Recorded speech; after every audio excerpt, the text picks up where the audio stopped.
A little more updated version of that is Raymond Panikkar, who wrote a book called The Unknown Christ of Hinduism. Here's a quote from that book. "It is through the sacrament of Hinduism, through the message of morality and a good life, it is through Hinduism that Jesus Christ saves."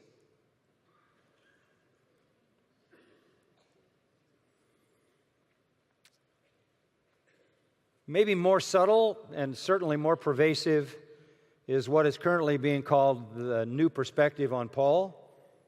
It's been propagated by a man by the name of N.T. Wright.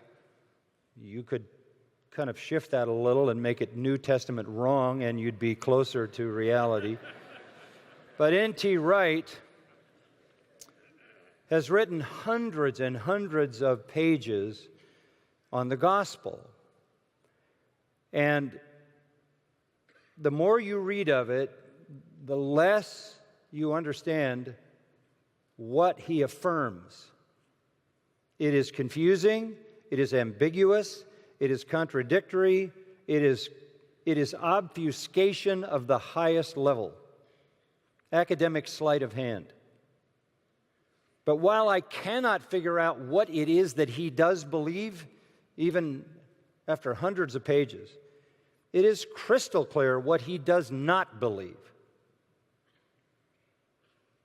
More recently, he's written a book, The Day the Revolution Began. And in that book, he says this: "We have paganized our understanding of salvation, substituting the idea of God killing Jesus to satisfy his wrath for the genuinely biblical notion we are about to explore." So all of us who believe in the substitutionary death of Christ on the cross have been worshiping a paganized perversion of biblical truth, now to be clarified by him.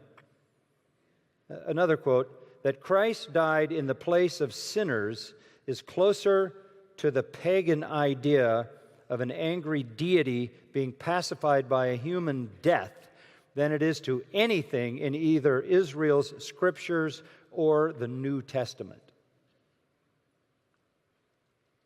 End quote. He's clear on what he rejects. He rejects substitutionary atonement of Christ. He rejects imputation.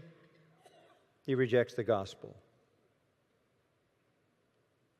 He says to worship God as one who justifies through sacrifice and by imputation is nonsense. Here's a quote: "If we use the language of the law court, it makes no sense whatsoever to say that the judge imputes, imparts, bequeaths, conveys, or otherwise transfers his righteousness to either the plaintiff or the defendant. Righteousness is not an object, a substance, or a gas which can be passed across the courtroom. This gives the impression of a legal transaction, a cold piece of business, almost a trick of thought performed by a God who is logical and correct, but hardly one we want to worship." Christianity Today identified him as one of the 5 most significant Christian theologians of our day.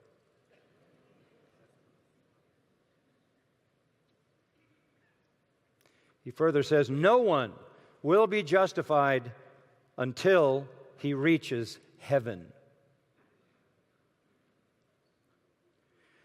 One more painfully clear denial is in these words: "I must stress again that the doctrine of justification by faith is not what Paul means by the gospel. The gospel is not an account of how people get saved." I have no idea what he believes, but I know what he does not believe. And he says that he doesn't believe the gospel, and he doesn't believe the gospel is an account of how people get saved, in spite of the fact that 1 Corinthians 15, 1 and 2 says, "Now I make known to you, brethren, the gospel which I preached to you, which you also received, in which you stand, and by which also you are saved."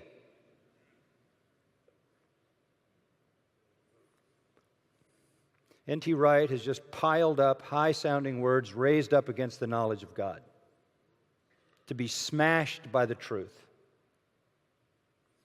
Fortifications to be crushed under the force of the truth. What strikes me, though, is this. Here's a man, and those who follow him, who seem to have no angst about their heresy, who seem more than content to offer themselves as the ones who have arrived at the solution 2,000 years after the New Testament, and who are happy to propagate it as far and wide as they can, lay down their head on the pillow at night and go to sleep. Here are people who clearly are content to be in an unjustified state, but have apparently little or no angst about the reality of their condition.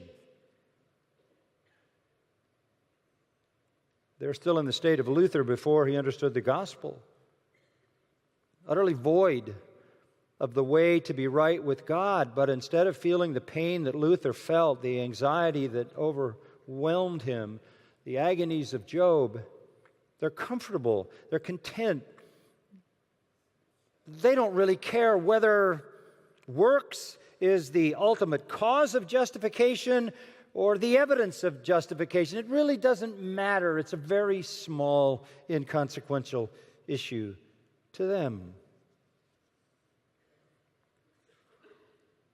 To be a heretic is one thing. To be a confident, happy heretic is quite another.